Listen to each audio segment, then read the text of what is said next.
Hello, this is Business Now, reaching you live from iBrandTV News Studio in Lagos. Coming up, Organization of Petroleum Exporting Countries, OPEC, approves 1,718,000 barrels per day for Nigeria. 4 unions and aviation industry agencies propose to go on strike. Facebook daily active users dropped for the first time in 18 years. 18 million households in England, Wales and Scotland to pay more for gas and electricity.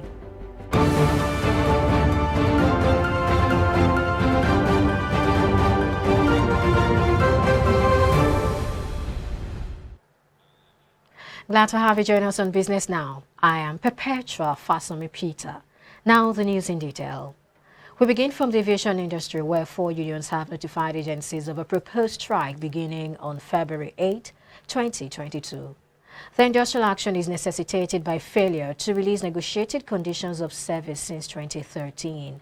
The union spokespersons, Comrade Ocheme Abba, Francis Akinjole and Abdurazak Siedu, said they were disappointed by the federal government's non-implementation of minimum wage and consequential adjustments since 2019.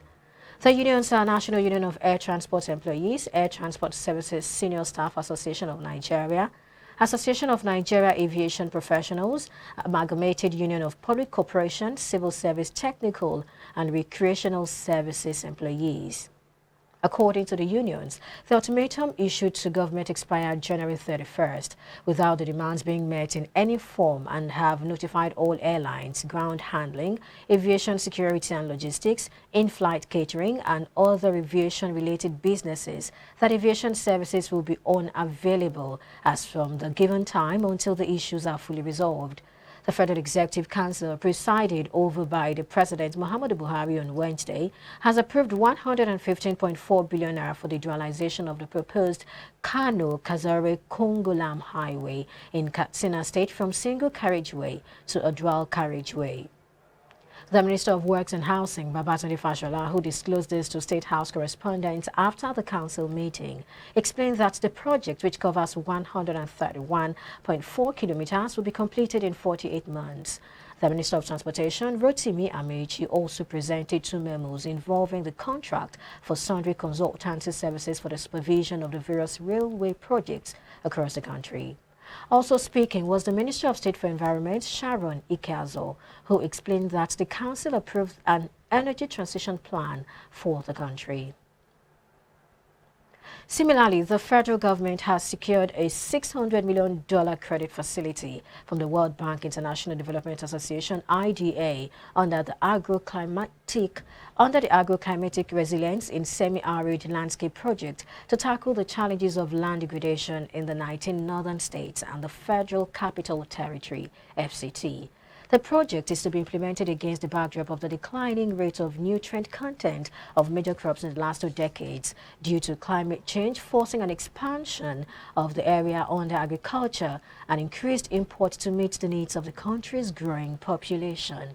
Speaking on the project in Abuja, the National Project Coordinator, Dr. Salisu Dahiru, said the project is targeted at addressing the challenges of environmental degradation, including deforestation, erosion, water management, meeting the needs of the people in food production.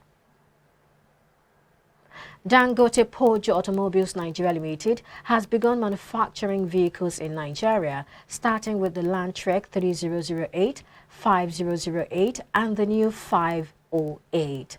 The vehicles are being manufactured at Nigeria's newly constructed Greenfield Assembly Plant in the country's northwestern region. The assembly of Pojo vehicles comes nearly 4 years after joint owners Dangote Group received approval from the Nigerian regulator after previously expressing interest in the former Pojo plant, now known as Pan Nigeria Limited. According to the Nigerian automaker, the newly built Greenfield Assembly Plant in Nigeria's northwestern region can assemble 120 vehicles per day across 2 shifts. The management further added that the vehicles to be introduced are expected to flaunt their outstanding aesthetics, rich technological endowment, and safety features to appeal to the customers and the motoring public.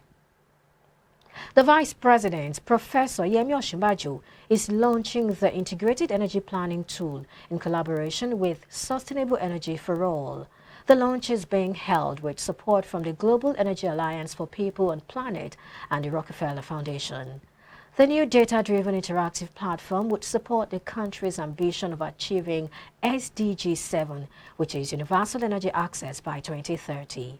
The Nigerian Integrated Energy Planning Tool, powered by extensive geospatial modeling and layers of data, is the first truly integrated energy planning platform that incorporates the requirements for universal residential electrification, institutional electrification, powering of productive uses, and access to clean cooking.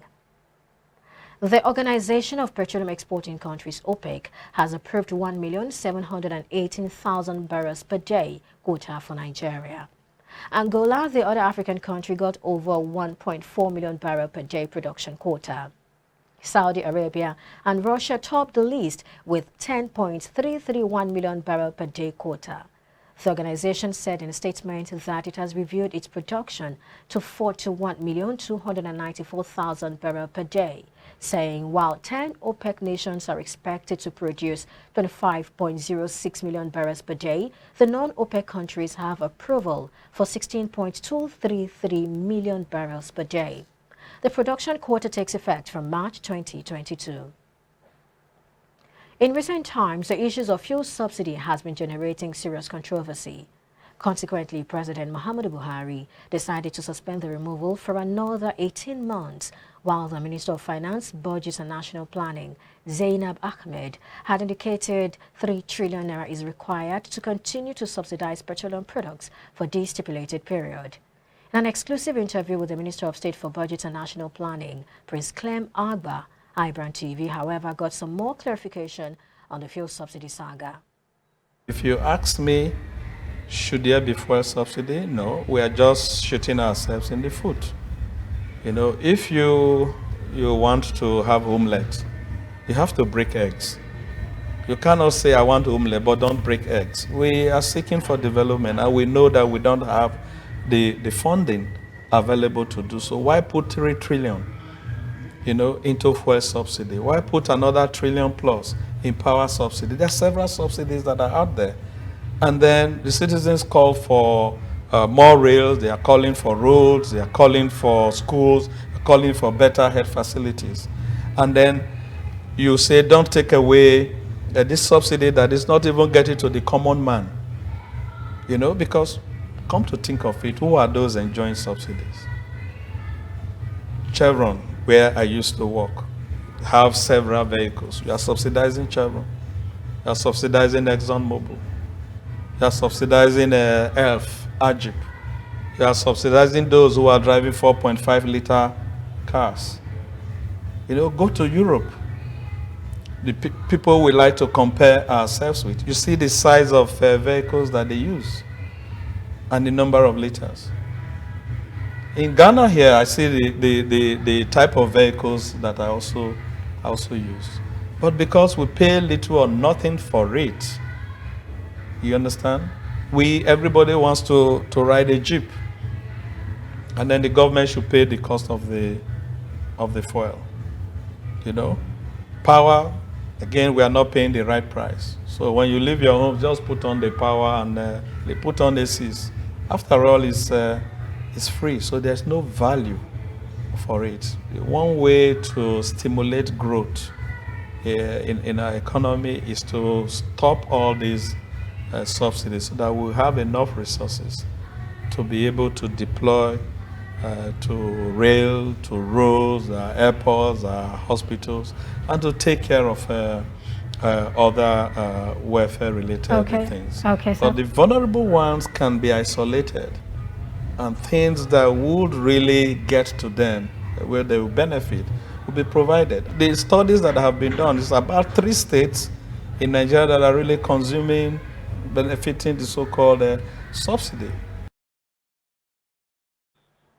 The minister also shed light on insertion of 6,576 projects into the 2022 budget by the National Assembly. You see, a lot of times citizens condemn the executive arm of government for budget not performing well. And if what is allocated or appropriated for a road construction is not enough to do it, it means that it's going to take much longer for that road to be completed. And the executive does not just put numbers just because you want to appropriate. You just say, what do we have? Oh, 17.3. Okay, how do we allocate it? No, that's not what we do. The budget first and foremost flows from the plan. That's why the plan comes first. And in doing the plan, you have to run some models, as to which MDAs get what, and how does that reflect on the economy. What is going to stimulate growth more in the economy? And with that, you determine the priorities of the government and how much in terms of percentages will go to these different MDAs. So having done that, and you give these numbers, the envelopes of the MDAs. Let's use Ministry of Works, for instance. They know that they have an envelope of 400 billion. The next thing will be, what are our priority areas? So you select those roads, and then you say, what do we need to complete this road? And having determined that, you can say, okay, we want to have this road completed in 3 years. And therefore, you say, okay, for a road that requires 12 billion, let's appropriate 4 billion every year so that in 3 years it's complete. But when he gets to the assembly and he comes back with 400 million, it means that that road is going to take 16 or 20 years to be completed. I can understand the pain of the National Assembly. Again, it's from us, the people, the electors. We put unnecessary pressure on members of the National Assembly. They are supposed to be lawmakers, but we begin to ask for projects from them. Total Energies EP Nigeria Limited has inaugurated a pilot plastic recycling plant in Port Harcourt, Rivers State. It is a corporate social responsibility joint venture partner project of Total Energies, the Nigerian National Petroleum Corporation (NNPC), and the United Nations Institute for Training and Research (UNITA). Inaugurating the project at Elelenwo community in Port Harcourt, local government area of the state, the country chair, managing director of Total Energies, Mike Sangster, said the idea arose out of the need to find sustainable solution to the problem of single-use plastic waste management. According to him, the multi-million state-of-the-art plant has the capacity of recycling over 1,000 tons of plastics in a year, save over 750 tons of carbon dioxide CO2 emissions per annum, and create over 80 direct and indirect jobs. Local operators of National Mail Route Delivery Services have appealed to the Nigerian Postal Service to indemnify their members to the tune of over 200 million naira in respect of services rendered. Spokesperson for the operators, Senator Usman Liman, demanded that their invoices in the past 8 months be paid by NIPOST for mail delivery services in the country before a Chinese company, Speedoff Logistics Nigeria Limited, could be engaged. He also questioned the propriety of the engagements of the Chinese company in mail delivery segment at the expense of indigenous companies, even after NIPOST had reneged in paying the local operators since May 2021. Liman described the action as a betrayal of confidence and a contravention of the local content policy of the federal government. And still to come, Nestle factory to shut with the loss of 474 jobs. Details and more business news after this. Stay with us.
Glad to know you're still with us. From the continental scene, the Treasury has disowned a deal that saw Standard Chartered Bank in Frankfurt, Germany, reject 785 million shillings wired into a central bank of Kenya account by Lake Turkana Wind Power as refund for excess pay from Kenya Power. Treasury Principal Secretary Julius Mwai told Parliament on Wednesday that he was not aware of the overpayment to Kenya Power and the decision to refund the money through a CBK account in Frankfurt. The German lender rejected a refund for excess payment of idle power charges paid in 2018, citing a lack of sufficient details of the ultimate beneficiary of the millions of shillings paid to the CBK account. Parliament is currently investigating how Kenya Power made the excess payment to LTWP, and while the utility and state officials have been hesitant to receive the money from the wind power producer. The Ghana Association of Bankers says it is confident banks will be willing to give out more loans after the Ghana card becomes the only card accepted for all financial transactions. The Bank of Ghana has directed all licensed and regulated financial institutions under the central bank to accept only the Ghana card for transactions from July 1, 2022. Data from the Bank of Ghana shows that growth in gross loans and advances remained subdued for most parts of 2021, reflecting sluggish credit demand and supply conditions and the increased appetite of banks for government securities due to the elevated credit risk due to the pandemic. And now from the international scene, millions of people will pay an extra £693 per year on their energy bills from April, a rise of 54%, Ofcom has said. The regulator's new price limit means 18 million households in England, Wales and Scotland will pay typically £1,971 per year for gas and electricity. Another 4.5 million people on prepayment meters will see an even bigger increase of £708 per year. Chancellor Rishi Sunak is expected to outline plans to ease the pressure on bills within an hour. The Bank of England is also widely expected to raise interest rates on Thursday, which will make borrowing money more expensive for individuals, but is designed to keep a lead on soaring prices. Nestle has announced its confectionery factory in Newcastle is too short, with the loss of 474 jobs. The global food manufacturer said it was holding talks with employees at the Fordham plant, but the focus was now on closing it in 2023. A spokeswoman said the majority of production currently in the northeast would move to Halifax, West Yorkshire. The GMB and United Unions condemned the move and said closing a profit-making factory was unacceptable. The future of the former Roundtree plant had been in doubt since Nestle announced in April that it wanted to end production at the site. Social media giant Facebook has seen its daily active users drop for the first time in its 18-year history.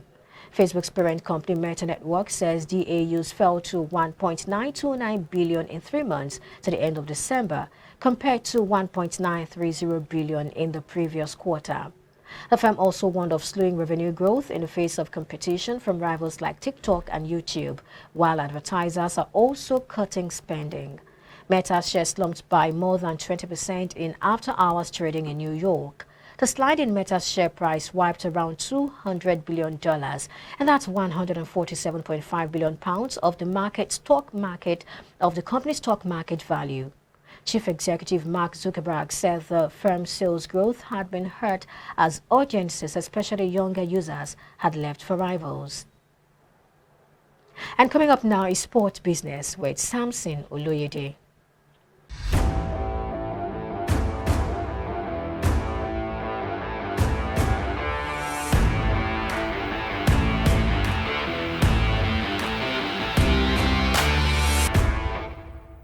London-based esports betting startup Midnight has raised $16 million in Series A's founding round led by the Rain Group investment firm. The Rain Group's co-founder and partner John Salter will join Midnight's board of directors, and managing director Garrett Gomez will become a board observer. The latest funding round also saw previous backers including the Makers Fund and Venrex increase their investments. The new funding will allow Midnight to develop the sportsbook it launched in 2020, specifically the cash mode feature, which enables users to place wagers on their own gameplay, and a gamer-centric casino feature, which is set to launch in 2022. Still talking sports business, Spanish football giants Real Madrid have struck a 25-year commercial partnership with experiential services agency Legends to manage non-sporting events at the club's Santiago Bernabeu Stadium.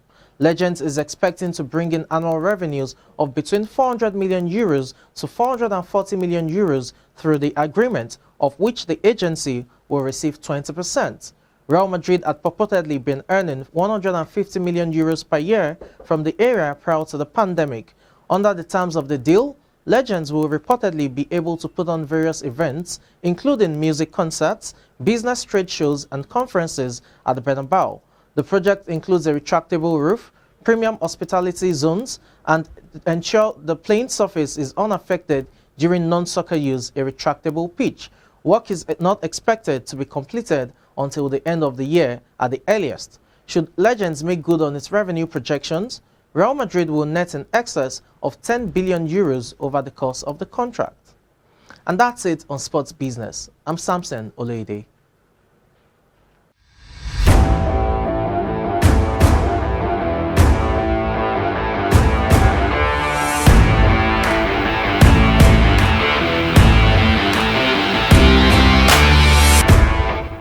We are now joined by Chioma for the entertainment business.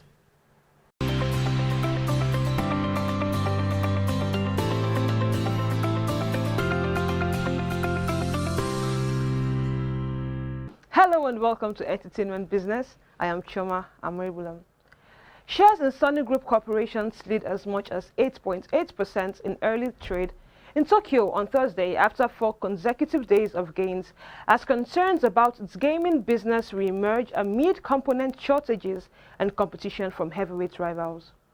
Sony fell almost 13% last month after rival Microsoft announced it was buying Call of Duty developer Activision Blizzard, but more recently recovered some ground as the group made its own deal for Destiny developer Bungie. Sony is struggling to produce enough PlayStation 5 to meet demand amidst component shortages and logistics startups. It sold fewer units, 3.9 million, in the third quarter than in the same period a year earlier. The bottlenecks forced a downgrade to Sony's full-year PS5 sales target to 11.5 million units from 14.8 million units. Console makers often take it a hit on new hardware sales as they build out their install base. Sony on Wednesday signaled aggressive plans to maintain its gaming lead, saying it aims to double first-party gaming revenues and launch at least 10 line service titles, which offer continuous and updated play. Moving on, the movie has grossed over 1.3 billion Chinese yuan, which is $204.4 billion since its release on Tuesday. It's the sequel to The Battle at Lake Changjin, China's hottest grossing movie ever. A movie about the defeat of U.S. troops is topping the charts in China over the country's week-long Lunar New Year break. Watergate Bridge, also known as The Battle at Lake Changjin 2, opened on Tuesday to gross 667 million Chinese yuan, which is $105 million in just one day. The movie has raked in over 1.3 billion Chinese yuan, or $204.4 billion so far this week, according to Miaoyan, a Chinese ticketing app. The film is a sequel to The Battle at Lake Changjin, which hit the screens just before China's week-long National Day holiday in October and became China's highest-grossing movie ever, taking in $902 million. And that's it on Entertainment Business. I am Chioma Amaribulam.